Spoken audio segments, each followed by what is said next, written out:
ঢ্যাঁড়স তো অনেকভাবেই রান্না করে খেয়েছো, আর এখন নিশ্চয়ই বাড়িতে ঢ্যাঁড়স আছে রান্নাঘরে বা ফ্রিজে। তাহলে চটজলদি এই রেসিপিটি বানিয়ে নাও।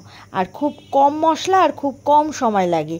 ঢ্যাঁড়সের এই রেসিপিটা খেতে খুবই ভালো লাগে। আর এই ঢ্যাঁড়স যদি মশলা ছাড়া ভালো করে রান্না করা যায় তাহলে খেতে খুবই ভালো লাগে। আজকে ঢ্যাঁড়সের এই রেসিপিটা কম মশলা দিয়ে তৈরি করেছি।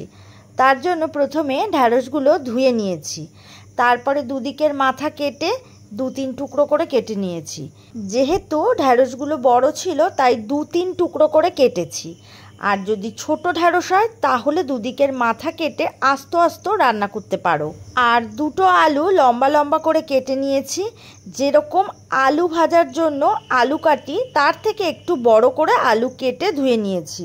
আর একটা পেঁয়াজের খোসা ছাড়িয়ে এভাবে কুচি করে কেটে নিচ্ছি।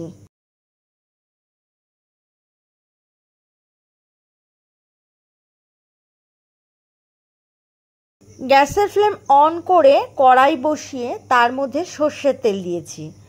আর তেল গরম হলে তার মধ্যে 1 চামচ পরিমাণ সাদা জিরে দিয়ে দিলাম।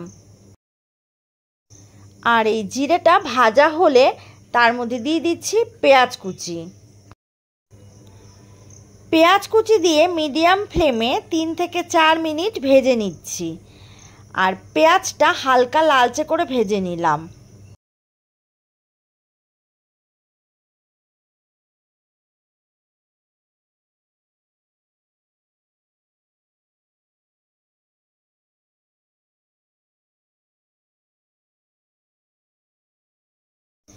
তারপর দিয়ে দিলাম 1 চামচ পরিমাণ গ্রেট করা আদা।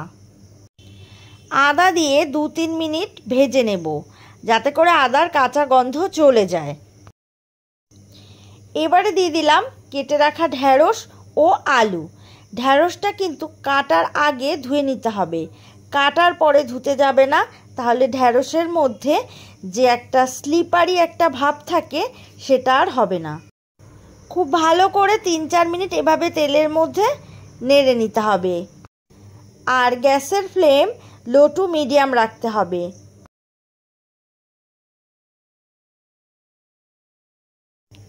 এখন দিয়ে দিচ্ছি হলুদ গুঁড়ো।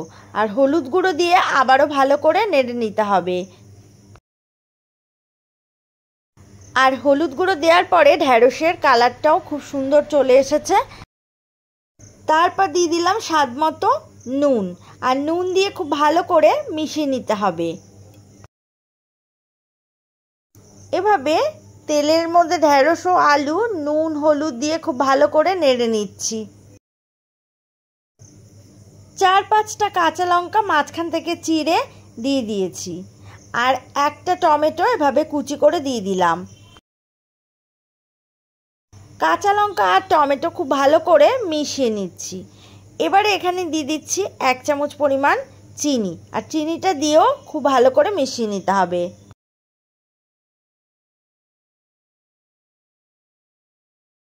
এবার জল দিয়ে দিচ্ছি। যেহেতু ঢ্যাঁড়সটা একটু মাখা মাখা করব তাই অল্প পরিমাণেই জল দিলাম। আর এই সময় গ্যাসের ফ্লেমটা লোতে রেখেছি। আর ঢাকা দিয়ে সিদ্ধ হওয়ার জন্য 4-5 মিনিট সময় নিলাম। আর 4-5 মিনিট এভাবে ঢাকা দিয়ে রান্না করে নিলাম।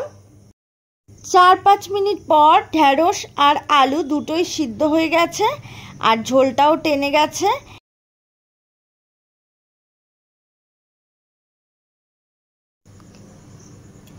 ব্যাস, এবার শেষে অল্প একটু গরম মশলা ছড়িয়ে দিলাম। তাহলে তৈরি হয়ে গেল ঢ্যাঁড়স ও আলুর এরকম একটা মজাদার রেসিপি। গরম ভাত বা রুটি দুটোর সাথেই খেতে দারুণ লাগে। আজ এই পর্যন্তই। আবারও নতুন রেসিপি নিয়ে চলে আসব। সুস্থ থাকো, ভালো থাকো। আর এতক্ষণ ধরে আমার সাথে থাকার জন্য অনেক অনেক ধন্যবাদ।